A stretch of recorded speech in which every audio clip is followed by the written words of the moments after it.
हमेशा कंट्रीज में रहने वाली अभिनेत्री तनुश्री दत्ता ने किया खुलासा कि आखिर उन्हें कौन धमका रहा है। हाल ही में तनुश्री का एक वीडियो आया था जहां वो रोते रोते कह रही थी कि उन्हें कोई तंग कर रहा है। इस बारे में तनुश्री ने खुद आकर खुलासा किया। टाइम था उसके निकलने का, महादेव की कोई लीला थी और मैं रो रही थी ये सोच के कि यार क्या हो रहा है मेरी लाइफ में, क्यों हो रहा है। मैंने पुलिस को बुलाया और पुलिस आई एक इनिशियल मुआयना करने के लिए। मैंने वो ब्रीफली उनको बोला कि साहब ये इंसिडेंट बहुत सारी अजीब अजीब घटनाएं घटती हैं। तो उन्होंने मेरे को बोला कि मैम आप सीनियर ऑफिसर्स के साथ मिलकर आप पूरा डिटेल में उनको बताइए। तो मैंने बोला ठीक है मैं आती हूँ। तो अर्जेंट मतलब पुलिस को इन्फॉर्म कर दिया गया, लेकिन अब डिटेल में जो मुझे बताना है तो मैं लिख के मैं लेके जाना चाहती हूँ, क्योंकि बहुत सारी चीज़ें मैं भूलना नहीं चाहती। तो मैं मंडे को जाऊँगी, मेरे एडवोकेट अपना टाइम लेंगे, मैं अकेले नहीं जाना चाहती और मैं कुछ फ्रेंड्स को लेके जाऊँगी और मैं पूरा याद कर करके सारा लिखूँगी कि 5 साल में छोटी चीज़ें बड़ी चीज़ें, ये ना मुझे पागल करने की कोशिश हुई है बेसिकली। जैसे सुशांत सिंह के साथ किस तरह की चीज़ें हुई ना, उनके करियर को साबोटाज किया गया। मेरे कई सारे प्रोजेक्ट्स, एक लॉबी काम कर रही है, एक ग्रुप गिरोह काम कर रहा है बॉलीवुड में, जो मेरे जितने प्रोजेक्ट्स मेरे वर्कआउट होते होते बस बिखर जाते थे। एक तो प्रोड्यूसर को डरा धमका के उन्होंने भूटान भगा दिया, जो मेरे साथ प्रोजेक्ट मतलब साइन करने वाला था। और ये सारे लोग मेरे पास खुद से आए थे। मैं जब 2020 में यूएस से वापस लौटी, ये पैंडेमिक हो गया था, तो यहाँ पे मेरा अपना घर है, अपना शहर है, तो मैं वापस लौटी और मैं फटाफट मैंने फिल्में कंफर्म करनी शुरू कर दी, क्योंकि लोग मुझे पसंद करते हैं। इंडस्ट्री में मेरा अच्छा रेपुटेशन है और मैंने अच्छा काम किया है।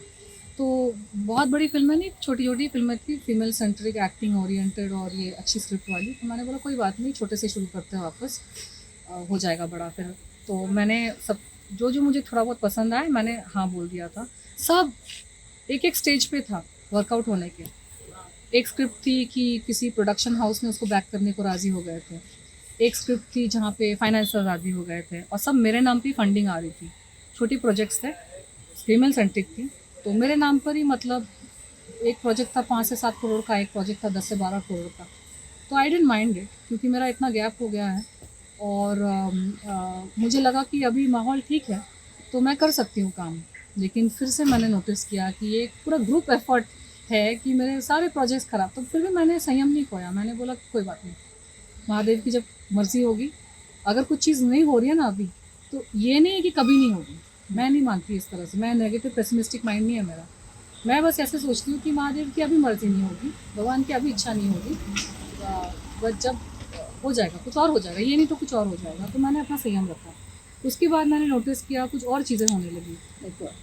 लाइक मेरे घर में ना जो पुरानी मेरी मेड्स थी ना, बुड्ढी महाराष्ट्रन जो मेड्स होती है, वो थोड़ी भरोसे वाली होती है, क्योंकि उनको सुनाई नहीं देता। उनको 1 घंटे का काम 3 घंटा लगता है, लेकिन वो भरोसे वाली होती है क्योंकि वो एजेड होती है, थोड़ी माँ जैसी होती है। तो वो मेरे पास काम करती थी, उनको मैं चाबी अभी दे के रखती थी। पता खोला तो वो हाँफते आई।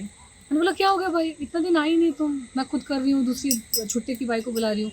बोली दीदी, हालांकि वो एजेड है, दीदी बुलाते हैं मेरे को सब, तो बोलती है कि दीदी वो वॉचमैन बोल रहा है कि सीढ़ियों से जाओ।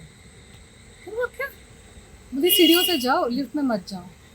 तो उसकी वजह से मैं नहीं आई, क्योंकि मैं 2-3 बार आई और मुझको सीढ़ियों से भेज रहा था। मैं इतनी एजेड हूँ, मैं कैसे सीढ़ियों से आऊँ। मैंने बोला हाँ सही है, इसलिए तुम नहीं आई। बोलती हाँ, लेकिन आज मैं आई हूँ आपको बताने के लिए कि ये सब कर रहे हैं वॉचमैन लोग। हमारे बिल्डिंग में जो पुरानी वॉचमैन की कंपनी थी ना, पुरानी सिक्योरिटी कंपनी जो 10-15 साल थी, 2007 में मैंने कर लिया था, तो तब से लेकर 2021 तक या 22 तक, मतलब ये जब घटनाएं घट रही थी, एक नई सिक्योरिटी कंपनी चमत्कार से आ गई थी। पुरानी सिक्योरिटी कंपनी जो भरोसे वाली कंपनी थी, उसको किसी ने भगा दिया था और एक नई सिक्योरिटी कंपनी को डाल दिया था, जिसका कोई आपको पता ही नहीं था।